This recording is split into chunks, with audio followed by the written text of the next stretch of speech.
السلام علیکم ورحمۃ اللہ وبرکاتہ۔ ناظرین کرام، امید ہے آپ لوگ خیر و عافیت سے ہوں گے۔ آج کے اس ویڈیو میں ہم بات کریں گے کہ ایک مسلمان کا دوسرے مسلمان پر 6 حقوق ہیں۔ نبی اکرم صلی اللہ علیہ وسلم نے ارشاد فرمایا کہ ہر مسلمان کے اوپر میں دوسرے مسلمان کے 6 حقوق ہیں۔ عرض کیا گیا وہ 6 حقوق کیا کیا ہیں؟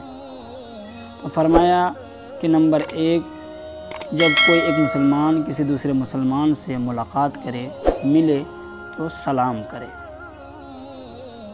نمبر 2، جب کوئی ایک مسلمان دوسرے مسلمان کو دعوت دے تو اس کی دعوت کو قبول کرے۔ نمبر 3، جب کوئی ایک مسلمان چھینکے اور چھینکنے کے بعد الحمدللہ کہے تو اس کے جواب میں دوسرے مسلمان کو یرحمک اللہ کہنا چاہیے۔ نمبر 4، جب کوئی ایک مسلمان دوسرے مسلمان سے کوئی مشورہ طلب کرے تو دوسرے مسلمان کو چاہیے کہ اس کو اچھے سے اچھا مشورہ دے۔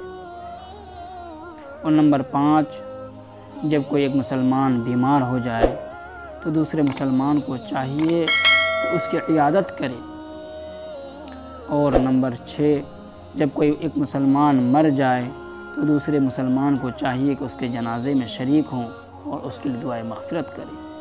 اللہ تعالی ہم سب کو ان باتوں پر عمل کی توفیق عطا فرمائے۔ وآخر دعوانا ان الحمدللہ رب العالمین۔